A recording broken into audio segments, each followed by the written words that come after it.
한 달에 200만 원 정도는 무조건 유지비를 태우고 있는 거예요. 벤츠를 승차감이 좋아서 타는 건 아니잖아요. 하차감이 좋아서 타는 거죠. 내가 보기엔 저 친구 월급이 빠는데 아니 왜 벤츠를 타지? 벤츠 BMW 탄다. 맨날 해외여행 간다. 맨날 명품을 사들인다. 왜 그러는 겁니까? 여러분 제가 이유를 말씀드릴까요?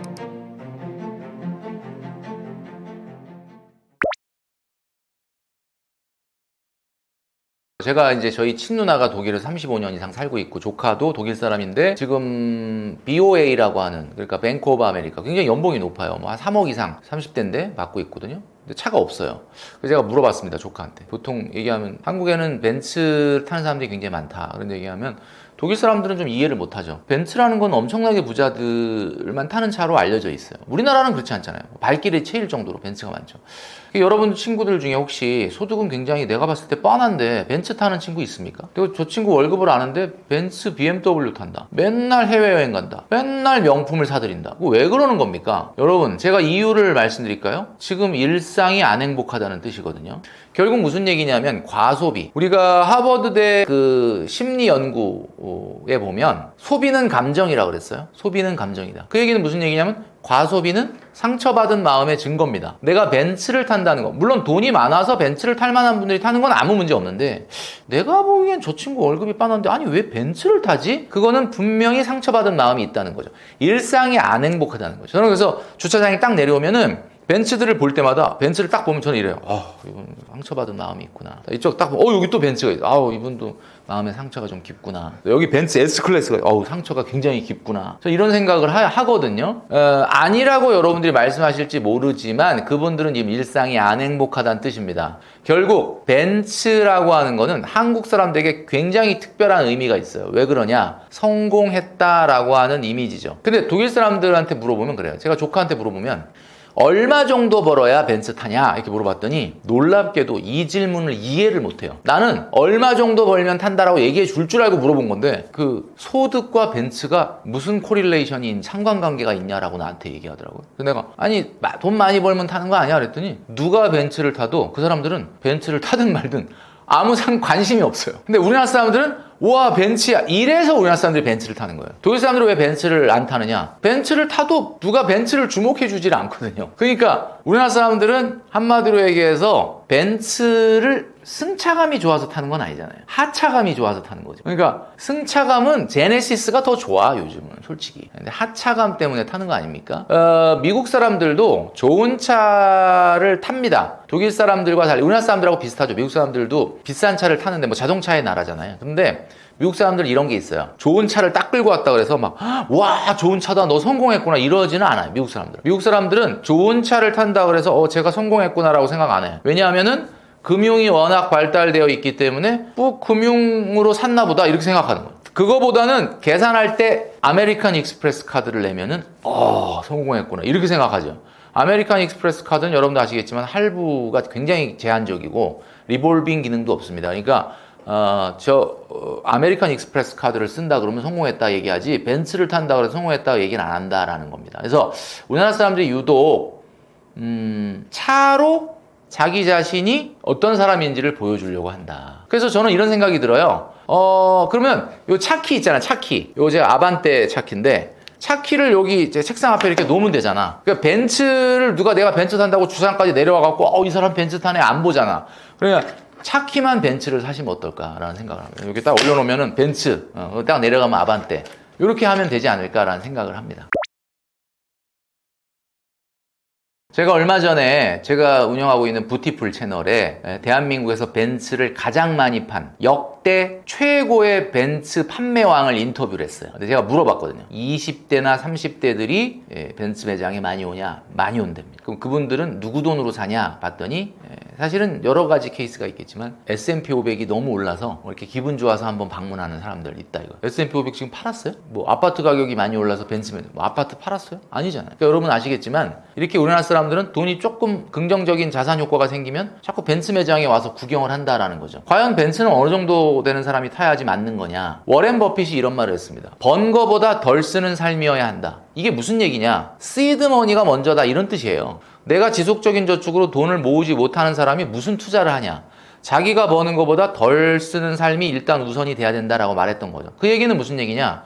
왜 김경필 머니 트레이너는 왜 얼마 버는 사람이 얼마 차에 탈 수 있다고 자꾸 얘기를 하느냐? 그게 인생의 기본이기 때문에 그래요. 자기가 버는 것보다 더 비싼 차를 한 단계도 아니고 두 단계, 세 단계 차를 타기 시작하면 어떻게 되느냐? 여러분의 인생이 망가지기 때문이다. 자, 차량이라고 하는 것은 내구재라고 하죠. 내구재가 뭡니까? 굉장히 많은 돈을 주지 않습니까? 근데 왜 많은 돈을 주느냐? 이 성능이 한동안 유지될 거라고 가정을 하고 많은 돈을 미리 주는 거예요. 그래서 우리가 에어컨, 냉장고 이런 게 다 내구재죠. 그런데 여러분 에어컨, 냉장고 이런 것들은 비용이 안 나가지 않아요. 물론 뭐 전기요금이 나가긴 하지만 그렇게 뭐 소비가 되는 거 없잖아. 살 때만 돈을 왕창 주면 그 다음에 돈이 안 나가죠.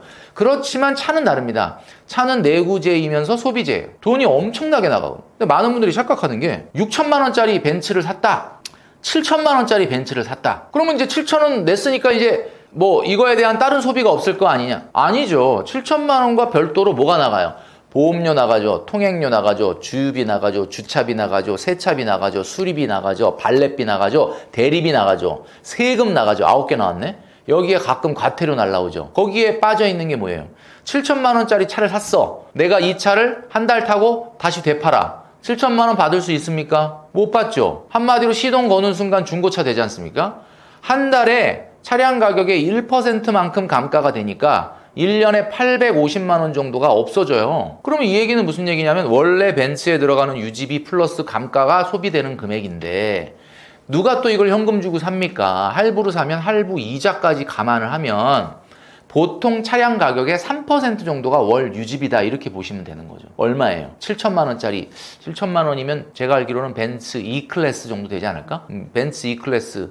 벤츠 E클래스를 타는 분들은 그러면 감가까지 따진다면은 한 달에 200만 원 정도, 7, 3, 21. 그렇죠. 한 200만 원 정도는 무조건 유지비를 태우고 있는 거예요. 교통비가 200만 원 나가는 거다 이런 얘기입니다. 그러니까 한마디로 얘기해서 K패스나 기후동행 카드였으면 7, 8만 원으로 끝날 거를 200만 원을 지금 쓰고 있는 거예요. 물론 뭐 200만 원으로 내가 누릴 수 있는 게 있겠죠. 뭐 의시되고 자랑하고 그 다음에 내가 느끼는 만족감 뭐 내 마음대로 어디 갈 수 있다 뭐 있겠죠. 그러나 그 비용이 200이라는 건 아셔야 된다라는 겁니다.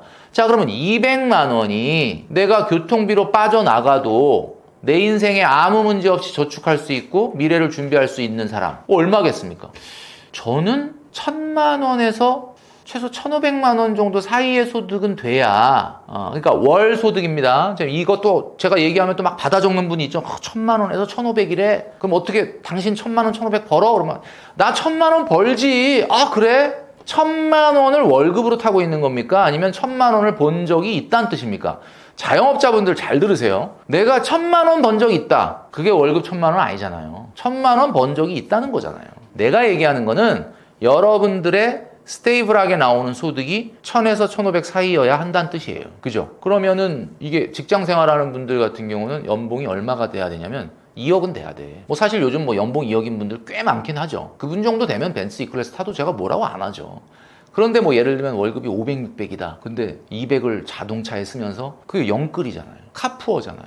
사람들이 모를 것 같지만 안다. 막 친구들은 박수 쳐주고 너무 멋있다 그러지만 뒤에서는 쟤가 왜 저러지? 이런다는 거예요. 여러분 그건 여러분 인생을 망치는 길입니다.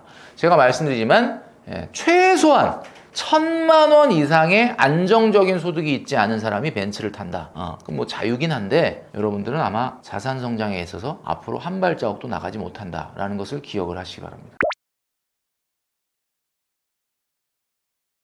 저희 그 조카가 92년생인데 연봉이 뭐 30만 유로인가? 뭐 하여튼 뭐 제가 알기로는 한 3억 이상인 것 같아요. 근데 저랑 이제 카톡을 가끔 해요. 근데 뭐 한글 자판이 없으니까 그냥 간단한 영어로 걔는 쓰고 나는 보고 나는 저기 그 한글 자판 뭐 한글을 뭐 이렇게 읽을 수는 있으니까 걔도 어렸을 때 뭐 독일어 한 걸 같이 공부했으니까 제가 물어봤어요. 요번에 아이가 태어났는데 프랑크푸르트 시내가 아닌 약간 외곽에 살거든요. 근데 이제 시내로 이사를 왔어요. 그 이제 아이도 태어났는데 차 안 사냐 그랬더니 그 요즘 그전에는 차 필요 없다고 생각했는데 아이가 생기니까 차가 필요하대. 그래서 무슨 차 살 거냐 그랬더니 폭스바겐, 우리가 흔히 잘 알고 있는 골프 뭐 이런 차종들 사겠다 그러더라고요. 그래서 야, 근데 우리나라 같으면 연봉 3억 넘고 애 하나 키우고 그러면은 우리나라는 무조건 벤츠 BMW를 살 것 같은데 그랬더니 자기네들은 생각할 때 벤츠를 탄다는 거는 엄청 나이가 많거나 엄청 부자거나 둘 중에 하나라는 거야.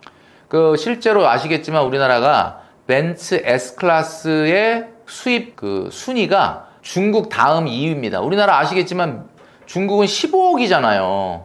그걸 빼고 나면은 우리나라가 진짜 대단하다라는 거거든요. 그래서 우리나라가 그 벤츠 사장도 그 벤츠 아시아 퍼시픽 중에서 우리 그 한국의 지사장이라고 그러죠. 총괄 사장. 여기 오는 게 피 터진다 그러더라고요. 여기 오면 무조건 승진하는 거예요. 왜냐하면 2000년대 들어와서 단 한 번도 멈추지 않고 성장을 한 나라는 사우스 코리아밖에 없다. 그 정도로 벤츠에 집착을 하는 게 우리나라 사람들이다. 그 얘기는 거꾸로 무슨 얘기예요? 한국 사람들이 그만큼 일상이 안 행복하다. 지금 한국 사람들의 어떻게 보면 그 멘탈이 안 좋다. 굉장히 마음의 상처를 많이 받고 있다라는 거예요. 그런 면을 여러분들은 꼭 기억을 하셔야 되고 독일 사람들은 오히려 벤츠, BMW 그렇게 타지 않는다라는 말에 저는 굉장히 놀랐고 그러면 돈 줄라면 벤츠 안 타고 싶냐? 뭐 벤츠, BMW 옛날에 젊었을 때 30대 때 막 지나다 그때는 벤츠, BMW가 뭐 지금보다 훨씬 귀했을 텐데 타고 싶죠. 지금은 어떠냐? 지금은 그때만큼은 안 타고 싶어요. 근데 뭐 제가 이제 아반떼를 타는 이유는 뭐 어떤 분들은 캐릭터 아니냐, 뭐 캐릭터가 그래서 타고 싶은데 억지로 꾹꾹 참는 거 아니냐. 그건 아니에요. 별로 그렇게 타고 싶진 않아요. 근데 뭐 언젠가는 그래 뭐 언젠간 좀 한번 타볼까 이런 생각은 있긴 있는데 지금은 아니라고 생각을 하고요. 막 타고 싶진 않아요. 그렇게까지. 그래서 모르겠어요. 저도 뭐 스트레스 많이 받고 이제 막 일상에 막 마음에 상처가 생기면 나도 벤츠 타고 싶을지 모르겠는데 아직까지는 안 그렇다 이렇게 말씀드릴 수 있습니다. 제가 좀 전에 말씀드렸던 것처럼 과소비는 상처받은 마음의 증거다 이런 말씀을 드렸잖아요. 이게 뭐 100%는 아닙니다. 뭐 벤츠 타는 분을 제가 비하하는 것도 아니고 뭐 자기가 소득이 충분해서 타는 거야 누가 뭐라고 하겠습니까? 아니 뭐 소득이 충분하지 않아도 타는 걸 누가 뭐라고 하는 건 아닌데 여러분들의 미래를 생각한다면 다시 한번 생각을 해볼 필요가 있다라는 말씀을 드리는 거고 이 영상 보시는 분들 중에서도 그래? 그러면 내가 좀 너무 무리해서 벤츠를 타는 거 아닌가라는 생각이 든다면 요즘 헤이 딜러 뭐 이런 거 있잖아요. 그런 데다가 내놓으시면은 팔 수 있습니다. 그러니까 나 샀으니까 어쩔 수 없어 라고 너무 애써서 그렇게 자기 자신을 설득할 필요는 없다. 잘못된 게 있으면 고치면 되는 거거든요. 성공하는 사람은 실수하지 않는 사람이 아니라 실수를 돌이키는 사람입니다. 그런 면에서 좀 말씀을 드리고 싶고요. 어떻게 보면은 많은 분들이 그런 말을 해요. 나는 차를 워낙 좋아하기 때문에 차에는 좀 양보를 못하고 다른 거는 난 좀 대신에 벤츠를 내가 내 소득에 비해서 너무 무리하게 탄다는 건 잘 아니까 다른 건 좀 안 하겠다. 이런 분들이 있거든요. 저는 그건 굉장히 훌륭하다고 봅니다. 지금 영상 보시는 분들 중 그건 괜찮아요. 그러니까 예를 들면 이런 거지. 내가 벤츠는 너무 좋아해서 벤츠를 타. 대신에 문화 레저비를 안 쓰겠다. 뭐 여행을 딴 사람들은 1년에 한 번 가지만 나 안 간다. 그 다음에 뭐 밥도 구내식당에서만 먹고 외식도 극히 제한적으로 하고 대신에 나는 차는 양보 못해. 이거는 저는 괜찮다고 봐요. 근데 벤츠를 타는데 내가 다른 소비를 안 하기가 쉽냐? 아닐걸요, 여러분. 그러니까 그래서 제가 근본적인 문제를 먼저 해결하는 게 맞다. 그러니까 벤츠를 타고 싶은데 아직은 내 수준이 벤츠를 탈 게 아니라고 느껴서 벤츠를 판다라고 하는 용기를 내면 다른 거 할 수 있어요. 문화레저 생활도 적당히 하고 내 취미 생활도 할 수 있는 거죠. 그게 더 낫지 않습니까? 누군가한테 뭐 좀 보이기 위한 그런 삶을 살기보다는 사실 이게 부동산에도 있어요. 부동산에도 여러분 아시겠지만 최근에 뭐 이제 아파트 가격 좀 굉장히 많이 올랐는데 그게 사실 들여다보면 전반적으로 오르는 게 아니라 특히 상위 입지에 국한된 내용이거든요. 근데 그게 왜 그러느냐? 차랑 비슷한 거예요. 차가 아까 제가 승차감보다 하차감이 있다고 그랬죠? 집도 귀가감이라는 게 있어요. 그러니까 무슨 얘기냐면 뭐 강남 서초가 다른 데보다 쾌적하고 살기 좋다. 물론 뭐 조금 더 좋은 거 있겠지. 그렇지만 그렇게 엄청 차이 안 나거든요. 근데 왜 그렇게 수십 배 비싸냐? 그러면 그거는 이게 감성의 영역이라고 그래, 집이. 이성의 영역이 아니라 감성의 영역. 출가감. 내가 딱 서초구에서 딱 출근하는 느낌. 서초구로 퇴근하는 느낌. 이런 느낌이 있단 말이에요. 그러니까 감성의 영역이기 때문에 그렇다. 그러니까 이 차라고 하는 부분. 그러니까 어차피 해야 되는 거 아니냐? 차 해야 되는 거 아니냐? 감성이니까. 그러니까 제가 말씀드렸던 것처럼 여러분들의 미래를 망치지 않으려면 집은 그래도 자산이라도 되잖아. 그죠? 집은 그래도 뭐 차는 자산의 성격이 아니란 말이에요. 그러니까 여러분 굉장히 주의하셔야 된다. 그리고 제가 말씀드렸잖아요. 제 강의를 듣고 벤츠를 바로 판 분이 있었어요. 제가 한번 소개시켜 드린 적이 있었는데 놀라운 분이죠.